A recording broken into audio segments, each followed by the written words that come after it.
Bom dia, aqui é o Pedro Renault e esse é o Morning Call de Economia do Itaú.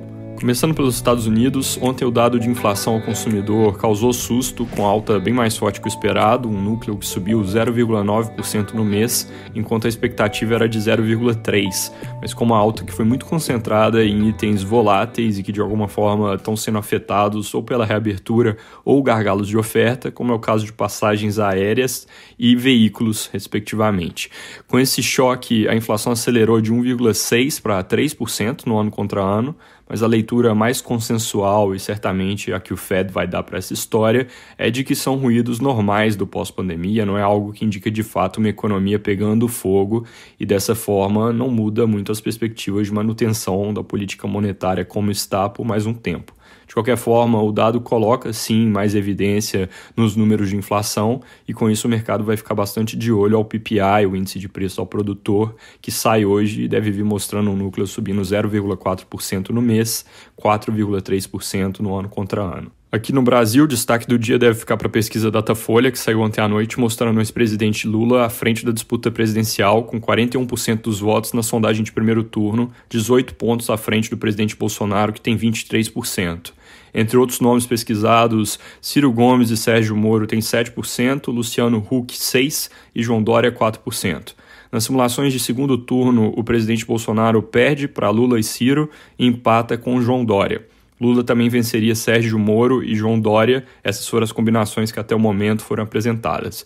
Importante comentar, essa foi a primeira pesquisa da Datafolha depois da restauração dos direitos políticos do ex-presidente Lula e, diferente da maioria das pesquisas recentes, ela foi presencial. Isso é algo que pode resultar em uma diferença de viés com relação às pesquisas telefônicas por uma série de fatores, principalmente renda.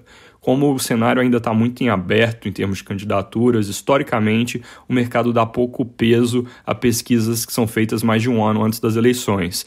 No entanto, obviamente, daqui para frente a atenção dedicada ao assunto só cresce e com dois extremos já mais definidos, as reações a esses números podem acabar vindo antes. Fora isso, o noticiário político meio vazio, só vale comentar que a CCJ da Câmara pode votar hoje a admissibilidade da reforma administrativa, mas os jornais reportam que a oposição se articula para barrar essa votação. Passando hoje, em tese, o projeto vai para a Comissão Especial da Câmara, que é onde costuma se ter a fase mais longa e turbulenta dos debates. Sobre o julgamento do STF sobre exclusão do ICMS da base de cálculo do PIS/COFINS, discussão que foi adiada por 2 semanas seguidas, agora teve um primeiro passo com o voto da ministra Carmen Lúcia para que o governo só tenha que devolver os valores que foram arrecadados com o ICMS dentro da base a partir de 2017. Isso é algo que é visto como uma solução meio termo, porque diminui significativamente o impacto que essa revisão poderia ter nas contas públicas. Ela votou primeiro porque é a relatora do caso, hoje ao longo do dia os outros ministros devem votar também. Para terminar falando de um dado de ontem, receita do setor de serviços veio confirmando que o recuo da economia em março não foi tão intenso, na mesma linha que indústria e varejo já apontavam.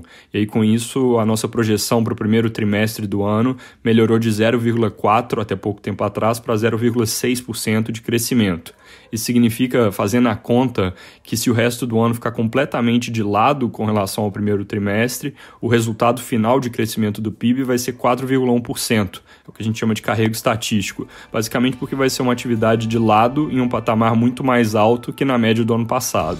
Então, fica evidente aqui que com a reabertura sustentável, existe um viés claro para as projeções de PIB nesse ano.